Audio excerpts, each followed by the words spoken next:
They've eliminated safe drinking water regulations and allowed companies unfettered ability to pollute the air their employees and all of us breathe. Homeless veterans have lost the support that they were getting to rebuild their lives. Seeing a doctor at the VA hospital has now become a luxury for them. Tariffs designed to help pay for tax breaks for the wealthy have now raised taxes on the middle class and working class. The price of tomatoes and lettuce and beer at the grocery store is up. And people are literally smuggling eggs across the border from Mexico because they can't find them or they're not affordable at their local grocery stores.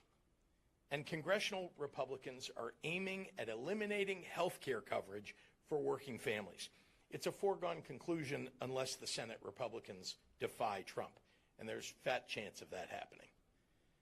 There's no grand master strategy to improve the lives of everyday Americans. This is true villainous cruelty by a few idiots who are trying to figure out how to pull off the scam of their lives.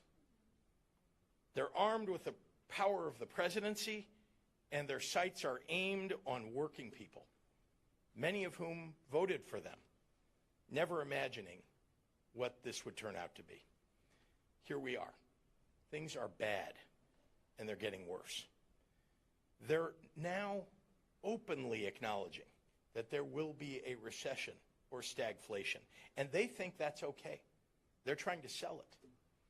If you're living paycheck to paycheck and you can't pay your bills, a recession will be devastating for you and for your family. But Elon Musk is okay with you experiencing economic pain.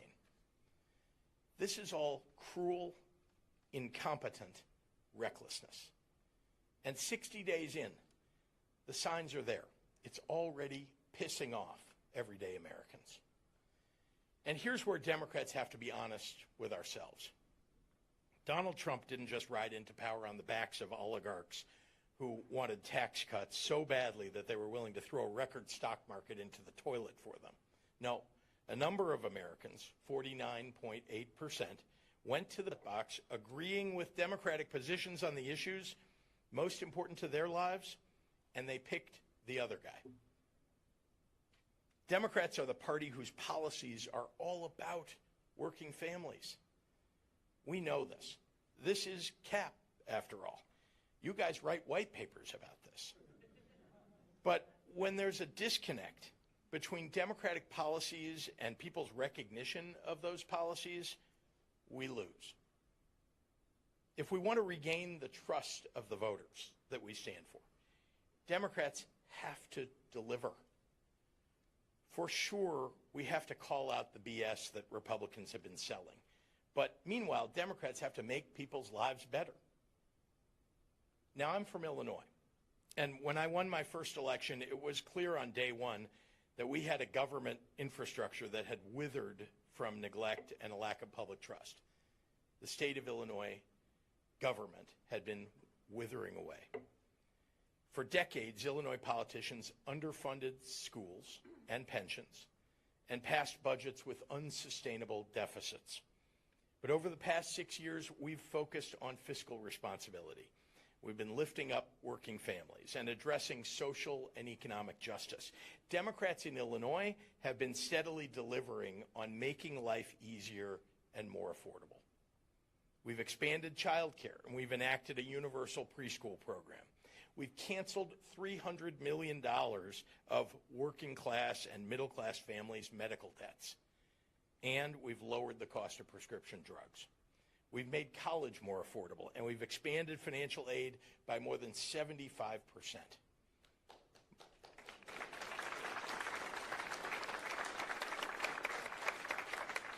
More kids are going to college tuition-free in Illinois than ever before.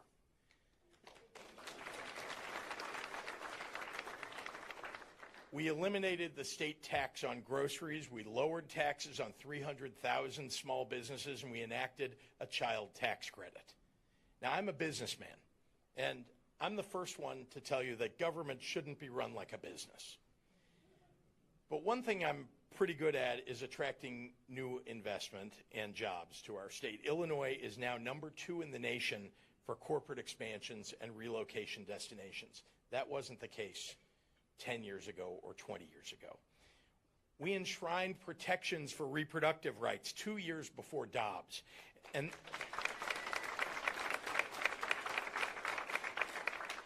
we banned book bans.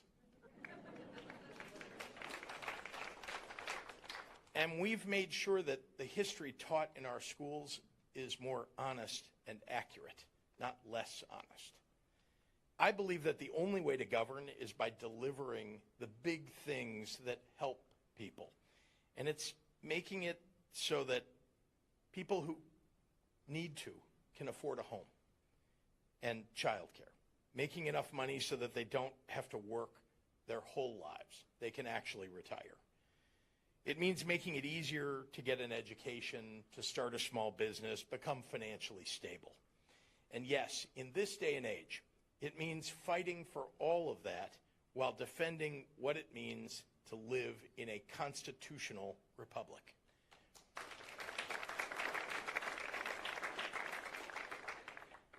This moment is hard. I don't dispute that.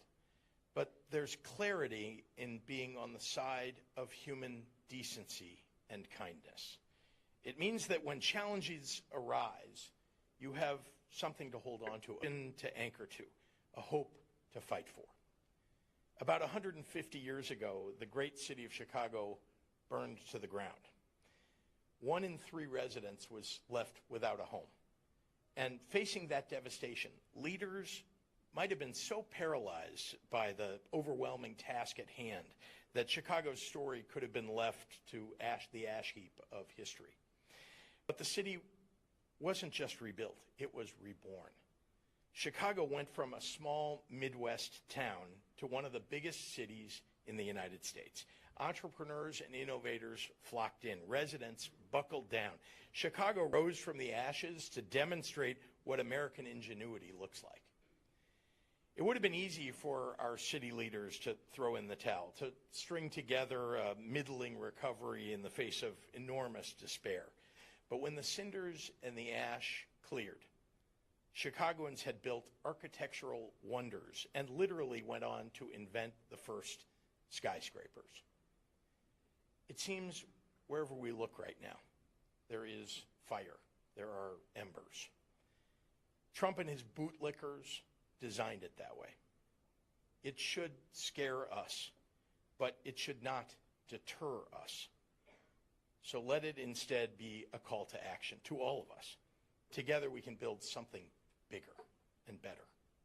Thank you very much.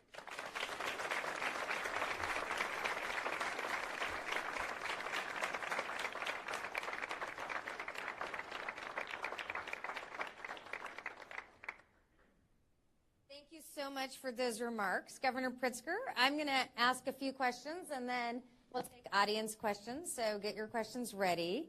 I think I wanted to just start where you ended, which is on the embers all around us and what the leaders in Chicago did to rebuild. You talked a lot about your record and what you've done. But I guess I'd ask you to just step back and discuss what you think we should be doing going forward, or how does your experience in Illinois,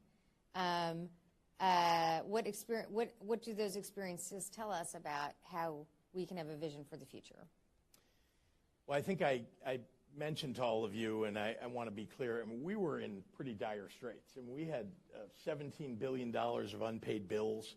When I came into office, we had a Republican governor who essentially refused to sign a budget, so 2 years without a budget, longer than any state in the nation ever. And we had no rainy day fund. Think about the pandemic that was to come. No rainy day fund. We hadn't balanced the budget in years in Illinois. And we had the lowest credit rating in the nation. Pension challenges, I mean, the list goes on. So, by the way, there were lots of people who said, you don't want to be governor of Illinois. the problems are too great, you're going to have to declare bankruptcy or something. There isn't bankruptcy for a state, I might add. But, you know, when I think about what we were facing, I mean, it was pretty daunting. I think the thing that has gotten us through that is focusing on working families, focusing on lifting up, you know, what is it that people really want? The challenges that people are facing at the kitchen table are the very challenges that the Democratic Party is best at addressing. And we have better ideas. And I'll just throw, you know, just one. And there are many that I'd love to talk about. Maybe we'll get a chance. But why are we not all screaming about the $7.25 minimum wage in this country? No one can live on it. We Democrats are the ones who, we believe in lifting up people, right? $7.25, $14,000 a year, you can't raise a family on, you can barely live on yourself. In fact, I don't think you can on your own. $7.25. If you ask Republicans what their view on the minimum wage is, they'll give you one of two answers. They don't want to raise it, or they wish there wasn't a minimum wage. Now, what a contrast. We're a party that believes in a living wage for people. And they're a party who believes in lowest cost labor is best, what for them and for Elon Musk and the people they represent. So I really believe that if we center ourselves, and we have in Illinois, on what's best for working families, what's best for the middle class, what's best for the most vulnerable people in our society, that is where Democrats belong, right? Guess what? Elon Musk doesn't need a lot of help. But that child who's been abandoned, the child who's in foster care, that family that lost their job, or the family that's just challenged to make ends meet and living paycheck to paycheck, that's who we represent. And by the way, folks who just want to get ahead, they want success, they want opportunity. We believe in that. We ought to be, by the way, the party of small businesses. Why are we not the party of small business? We ought to be the party of small business, helping people. This is the next. Once you've got a job, you get a promotion, you're doing well at your work, the opportunity to get ahead by building some capital, some equity for yourself going forward is something there are a lot of people who want. And we ought to be making that easier for people to get. Instead, I think the Republicans try to convince people that they're the ones who stand up for job creation and economic growth. We should be the party that stands up for job creation and economic growth and helping people get a better wage. Great. So I'd love to just follow up on that, because I think a lot of people might ask, you know, how do we differentiate from some of the things we've done in the past? And you've talked about really tangible benefits to people, access to college, prescription drugs, and maybe that's a way to differentiate from some of the efforts that we've made in the past in terms of trying to be really communicate what we're doing for working class people. So beyond the minimum wage, it'd be great if you could share like tangible things you've done in Illinois to improve the lives of working class people.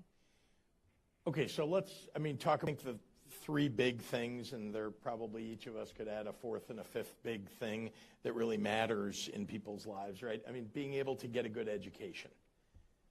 It's got to be, think about the future, your prospects for getting a good job and a better wage, right? Having a good education for your kids, for yourself, the ability to improve your own standing. Education, we should be investing in education. And in Illinois, since I've come into office, we put $2.5 billion more into public education. And we've focused a lot on our community colleges. We have the third largest community college system in the entire nation. It's one of the best in the country. And those community colleges are partnered with businesses in their regions. Again, we have 48 of them across the state of Illinois. In those regions, those businesses are asking community colleges to create the programs that will help them get the workforce that they need. And then we're focused also on what's the future workforce need to look like. In Illinois, for example, we're making big investments in quantum. And that workforce, I mean, it's going to look different, but it needs to start in high school, in community college, in universities. It's not about, creating scientists who are inventing the next new quantum technology necessarily, but all the jobs that get created by the new world that we're going to live in by virtue of the investments that we're making. So education is hugely important. And we've made the investments in Illinois that will make a difference. We have some of the best universities in the entire world. Second, healthcare. First of all, I hope that the message of the Democratic Party, and certainly my message is, we're for universal health care. Everybody should have a doctor.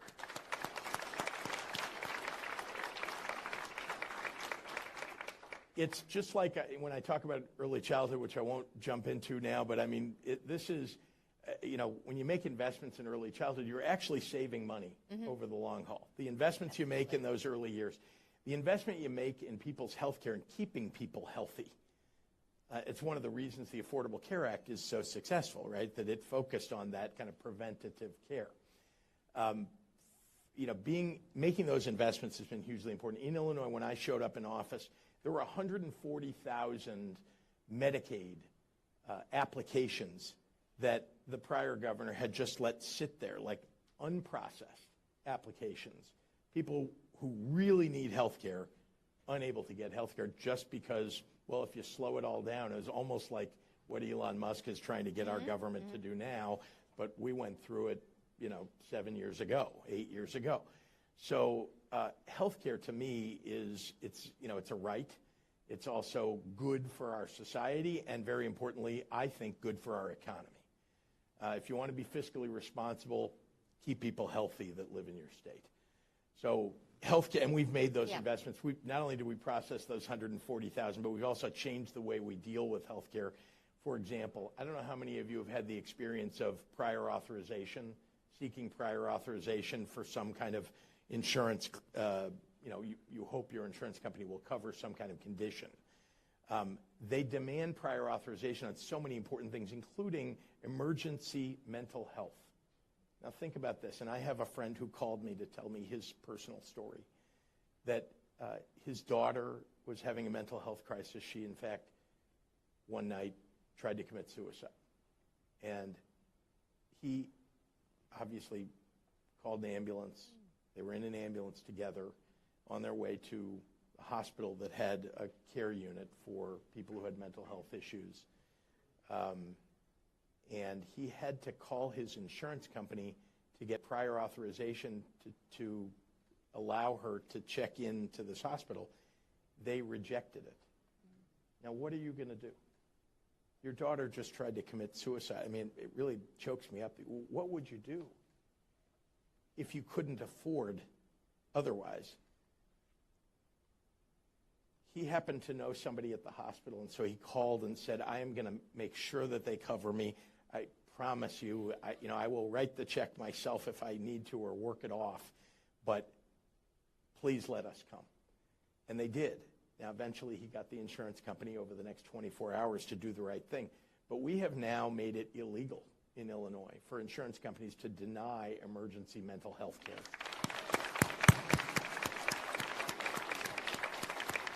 And then I'll just give a third one, and we'll move on. But education, healthcare, look, job creation. Let's talk, where most of the jobs come from. They don't come from large businesses. We should be helping large businesses continue to be successful. But most jobs that get created in our society get created by small businesses and startup businesses.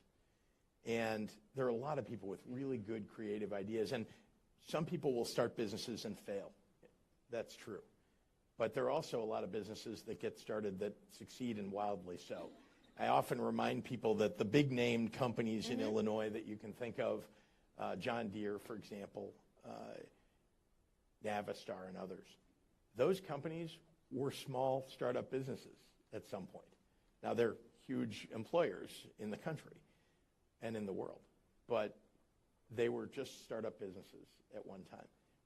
And especially our party, we ought to be helping people get started in business. We ought to be helping because It creates jobs. The idea that someone's going to build capital and plant it right here in the United States because they're a U.S. citizen, because they believe in wherever it is that they live, or that's where they're going to create the business. We ought to be, that is, in my view, something that should be fundamental to our society. Now, Donald Trump doesn't believe that. Donald Trump is all about the largest business owners and the wealthiest people and doing what's easy and best for them, and not thinking about the little guy, the small business that's just getting started, and how are we going to make it easier for them. So I just think, and when I think about these things, the philosophy difference between our parties is so great. We need to present it properly to people. We need to make sure people really understand what the Democratic Party is all about. But it is about lifting up people who want to get ahead, or standing up for people who are most vulnerable or who are being discriminated against. Thank you. Just a note on the tariffs, when he excludes companies for the tariffs, they're always the big companies, but the small business suppliers don't get the exemptions. Can I give you an example of a business in Illinois? I was just with a small business, startup business, a craft brewer. We have a big craft brewery industry in Illinois. It's not unique to the Midwest, but we have a lot of beer drinkers. I think Wisconsin has more bars per capita than any other. Which I admire, but we have a lot of craft brewers. We have a great industry there. But there are 4 guys who come from the south side of Chicago who started a business, craft brewery business, and it's award-winning. I tried all 4 of the beers they make. I sat with these guys and talked to them about their business. But this was before the tariffs, about 2 months ago. And I asked them, what will happen to your business if the tariffs on Canada and Mexico go in place? They told me that if the tariffs on Canada go in place,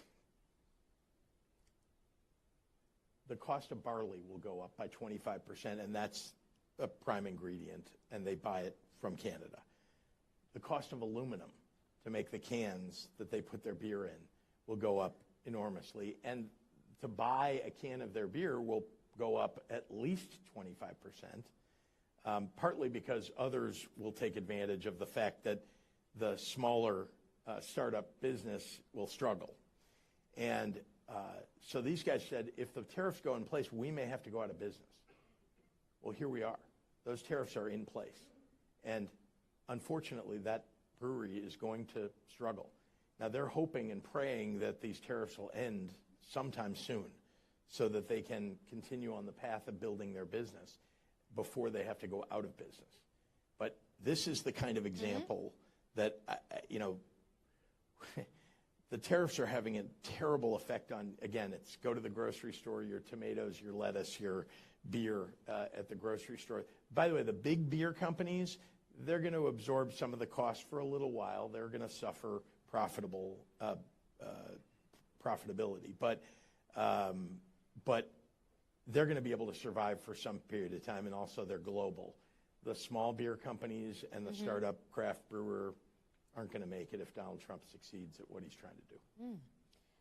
So I'm going to ask one more question, then we'll take questions from the audience, and we'll take questions both our in-person audience and our online audience as well. I think one, just to switch it up a little bit, I think there's a big, robust debate right now about how to fight, when to fight the Trump administration. So I think it would just be great for you to tell us how you as a governor can fight, how your attorneys generals, the attorneys generals are fighting, your attorney general is fighting. How are you engaged in pushing back? So, we have a terrific delegation that we sent to Washington from the state of Illinois. Unfortunately, Congress is dysfunctional, and so dysfunctional now because people are just cowed by this administration. They're concerned about being primaried, or they feel some threat, and they're either laying low. They're certainly not taking up their responsibilities in Congress to frankly, to do what Congress is supposed to do with regard to the other branches of government. So this is, for a governor, right, I can't affect federal laws. There's only so much that I can do to push back from a legal perspective. We can go to court, and we are, and we have. And I'm fortunate because I've got a terrific Attorney General, Kwame Raoul, who's been part of many of the suits in fact, so many of these suits have been successful, and he's been a part of them. And that's great, but we shouldn't have to rely upon that. That's just where we are in this world. The pushback that I can offer is, first, do the best I can to run a state that is really all about working people and the most vulnerable. But second, I've got a bully pulpit. I'm the 5th largest state in the United States, the 5th largest economy, the 18th largest economy in the world if we were an independent country. Sometimes I think maybe we should become an independent. No, I'm only kidding. But the 18th largest economy in the world. And so the bully pulpit that I get as governor gives me the opportunity at least to speak to what I think that our common American values are. And we are the center of the country, the heart of the country, where we are in the state of Illinois. We also have a state that is most reflective of the population of the entire United States. If you look at the demographics of Illinois, it looks like the demographics of the country. So it gives me the opportunity to talk about what I think is happening in the country and the dangers that I think we're facing. And just as somebody who led the building of a Holocaust museum, whose family survived the pogroms in Ukraine by escaping to, at that time, the only place in the world that would really take them in, which is the United States. I cherish the freedom and the security that this country offers to people, and not just for immigrants, for all of us who live here. I'm, 3 generations away from the immigrants who came here not speaking English, and I still believe that it's the greatest country in the world, and that we have to protect the freedom, the security, the leadership that this country has established in the world, and I see it all being taken away. Little by little, it feels like more and more every day, and we're only roughly 60 days into this administration. So I worry terribly. I have sounded the alarm. I will continue to sound the alarm. People are responding. I think that's it's happening. It doesn't feel ever like enough yet, and I wish that there were more people, more elected leaders, more community leaders who will step up and speak up. There are a lot of people who are afraid, a lot. I sat in a room of CEOs of businesses, not Illinois businesses, but these were nationally known businesses and other senior leadership of those companies. And they essentially said they're afraid to raise their heads, that they'll get shot at, so to speak, by the Trump administration. So they're kind of laying low, even as they see everything under attack. And I mean, in some cases, I think it's shameful. Mm-hmm. They have power to push back. And I actually think that Trump would listen to that power because those are people he listens to. But they're afraid. And so the rest of us, we can't be afraid. If you're willing to stand up, to step up, to speak out, you have to do it. And even if it means, whether you're showing up at a town hall meeting or you have one in your district at all, you've got a telephone, 202-224-3121. That's Congress's number. You can reach your congressman or senator. And you can also gather people in your community and make sure that your voice is heard. We need to do that. That is what we have. That is all Democrats have right now at the federal level, is our ability to speak up and speak out. So fear is immobilizing, but courage is contagious. So we'll move to questions. Just raise your hand and say who you are, and we'll try to get as many as possible. Right here. Thank you. Hello, I'm David Smith of The Guardian. Thanks for doing this. Just when you join the dots of the press under attack and the deportations, Trump effectively ignoring court orders, crackdowns on protests on university campuses, and the fear being instilled, the obeying in advance. I mean, how worried are you that this country is sliding towards authoritarianism? Well, I would commend you to listen to the last 10 minutes of my State of the State speech, because I talked about that very thing. I am deeply concerned about the slide that we're in, and I mentioned the pogroms and the Holocaust because those are personal experiences. Not the Holocaust, the pogroms are a family experience. I built a Holocaust museum. I mean, I have grown up understanding that, not just minorities, but, large swaths of people can be under direct attack in an authoritarian regime, and they will use the majority, lie to the majority, use propaganda in order to foment an attack. And that is currently the case. We're all seeing the well-orchestrated videos of the raids to take immigrants to this country, some of whom are legal immigrants to the United States, some of whom are U.S. citizens, to take them away and to justify it by saying, well, there are Venezuelan gang members, which I guarantee there are. And for God's sakes, let's take people who are violent criminals, convicted violent criminals, and let's remove them from this country if they are here and undocumented, right? But when you're doing a sweeping raid, and by the way, on day one, where did they come? Chicago. Who did they bring with them? Dr. Phil.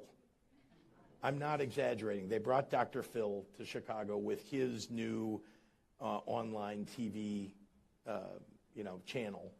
And why did they do that? Because they wanted to get the most amount of attention to what they were doing, not because they wanted to effectuate actually going after violent criminals who are undocumented who should be deported, but rather they wanted people to see that they're doing something.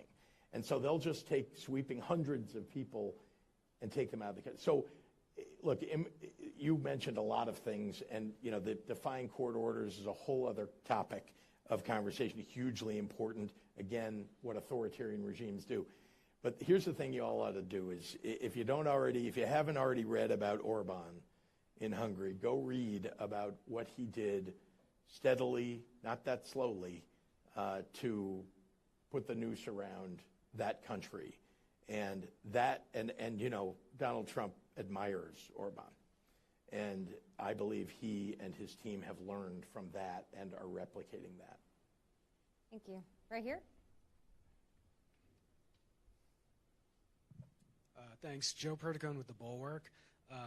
Given the dissatisfaction with how Democrats handled the funding fight last week, what did you think of that, and how would you advise them to act for the next crisis, let's say the debt ceiling, which is expiring later this year? Well, I put out a statement that morning before the vote encouraging the Senate to vote down the CR. We have to take any opportunity when we're not in the majority. We have to take any opportunity where we have leverage in order to stand up and fight. Now, it's not fight to no end. What do you use that fight for? It's to get compromise from this ridiculously, quiet Congress that goes along with whatever Donald Trump and Elon Musk are telling them. And so we've got to use those opportunities whenever they come about. And there was a prime one. It's probably the first that I can think of where there was a real opportunity for us to stand up and speak out and to protect the people who we stand up for. I'm disappointed about what happened. I want to commend one of my senators, Tammy Duckworth, who I called to ask her how she was going to vote, and she said, "My vote is hell no." I love her. Over here? Right here. Yellow tie. Sorry. No, it's definitely coming. And then We'll do an online question, Billy? Okay, after that. Okay. Governor, my name is David Schiffman. I teach ocean conservation here at Georgetown, and my students are brilliant and passionate and amazing people. They can do anything that they want to do, and many of them went to college thinking they wanted to do public service. They wanted to help make our fisheries sustainable for the future and save endangered species and fight climate change. And they look at what's happening at NOAA and the EPA, and they're scared and they don't know what to do. What should I tell my students? First of all, we all ought to be listening to young people right now.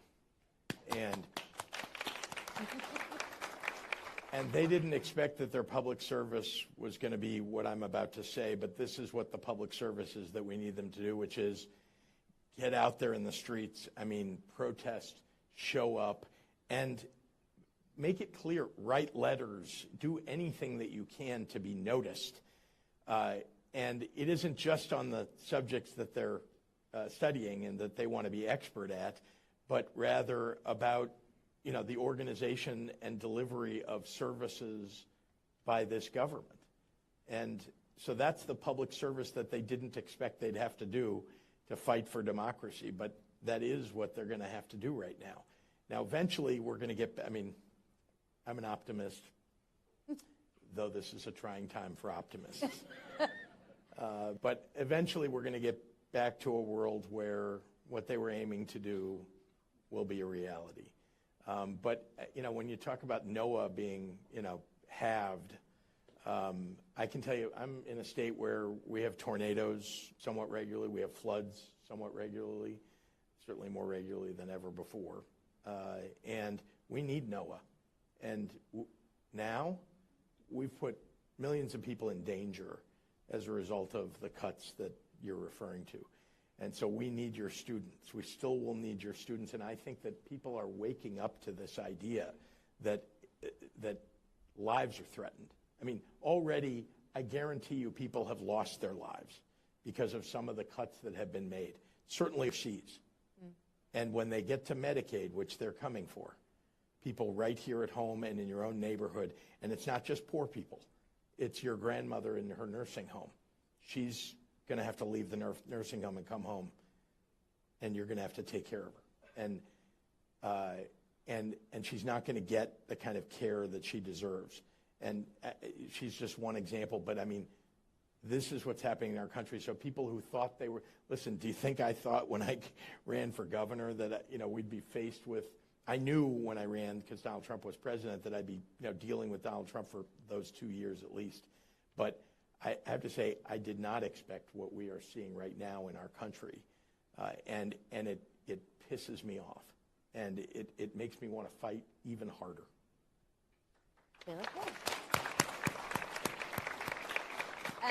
We're doing what? Online question? Governor, we have a question from Lisa Lara of the New York Times. Are there areas of common ground that Democrats should seek with the new administration, or should that not be the party's focus? I love that of all the online questions you could take, the New York Times just happened to pop up. I love Lisa. Happy to answer that question. I think there's common ground, but I must say the common ground has to be found with rational Republicans who may disagree with us on policies, but who understand that, and I've talked to some of them in my own state, I might say, about, you know, the fact that, I mean, we have rural areas where critical access hospitals are going to be closed because Medicaid is going to get cut. You lose a hospital in an area where it's already 45 minutes or an hour away to get to a hospital, you lose that hospital, now you're 2 hours away.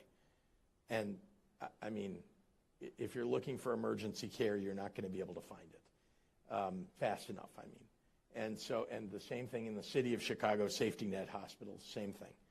So I think there is common understanding. I mean, my father was a Navy veteran, my grandfather a Navy veteran, my brother-in-law, and I mean, my family has a number of Navy, one Army veteran.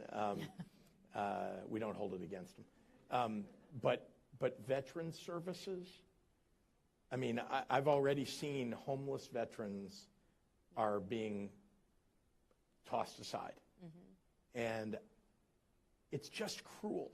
Look, you want efficiency in government, you want to outsource things to private contractors. I mean, I may not agree with some of that. But if your goal is to serve the people that you represent, or to have government serve vulnerable people, or to recognize the service that people have already given and risking their lives for this country, like veterans have, and you want to do it more efficiently in a different way, okay, but this is not about efficiency. They want to shut down departments. They want to create havoc, and they already have, right? They lay people off. Then, oh, well, yeah, come back. We need some of you to come back. Nobody knows. If you get told that you might lose your job, you're already looking for another job. So the idea that expert at NOAA, just for an example, wildlife is an expert, is like, you think that person isn't already got their resume out on the street somewhere else? We need experts in government. So, my response is that there are a lot of Republicans who want to do the right thing. They're afraid of Donald Trump. I think we've all heard that from people we know. And they're going to have to get to a place where services for people that they represent are threatened, and those people are speaking up and speaking out, and they're hearing it, and they have to push back on Donald Trump. So that, I think, is where we'll find common ground. Okay, I think we have time for one more question. We'll go over Anna, right there. Thanks. Great to be here with you, Governor Pritzker. Anna Unruh-Cohen with House Natural Resources Democrats. I think adding to your long list of accomplishments there in Illinois is your work on clean energy deployment and dealing with climate impacts. And I wondered if you could talk about why that's important for working families and how you see that going forward, given the attack from the Trump administration on all that work as well. Thank you. I'm so glad you asked that question. I care. It was not a plan. Deeply, but it was not. I've never met Anna. I've never met Anna. I don't even know how to pronounce her name, apparently. So, Anna. So I'm lucky. I live in a state where about 50% of our electricity is produced by nuclear power plants. Now, there are people who don't like nuclear.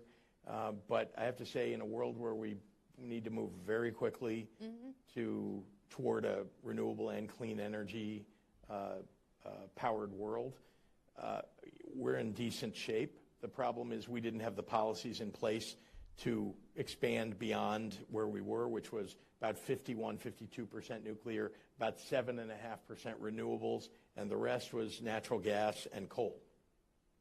That was when I came into office. We've virtually tripled the amount of renewables in the state of Illinois now. So we're approaching, I would say we're around 70% now.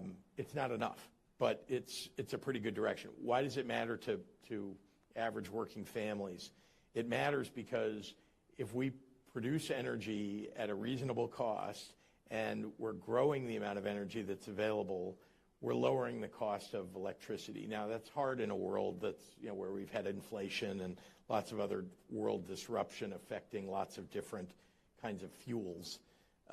But it's ultimately, it bears itself out that greater supply will lower the cost for existing demand. The other thing, of course, is that, and I give Joe Biden a lot of credit for this because he didn't have to do this. But the IRA really has had an enormous impact on even just average working folks being able to get their energy from sources that are much lower cost than they were previously. Now, many of those advantages have now gone away under this new administration. We've got to bring that back. But having solar panels on your house, having community solar in your neighborhood, being able to bring windmills, and by the way, to make solar panels and those windmills and blades in the United States, which is also something that Joe Biden focused on. And it's hard to do because we were behind. And we, frankly, are going to fall behind once again as a result of the current administration's policies. But working families, we need more electricity. We need more electric production. We need to reduce the focus on fossil fuels because your air, your water, your everything is affected by whether we're effective at that. And then finally, climate change. I mean, we are living in a world where if we don't get at this much faster, the 100-year floods, which now in Illinois seem like they're happening every couple of years, are going to be more and more often. And we've already seen deadly storms, in some ways worse than ever, and more frequent. Having said that, I also want to brag that Illinois is in a good place in some ways in a world moving forward where we're focused on clean energy, but in particular on the subject of fresh water. We live on the shores of 20% of the world's fresh water. About 80% of the United States is fresh water in the state, and we also have rivers and aquifers and other things. So, I've been to Arizona, Colorado, and other places where they're suffering, California, where they're suffering not being able to access enough fresh water. That's not going to be a problem for the state of Illinois. But once again, advantages of living in Illinois. So please, move to Illinois, everybody. Thank you so much, Governor, for what you're doing and what you're fighting for. Thank you. Thanks, everyone. Woo!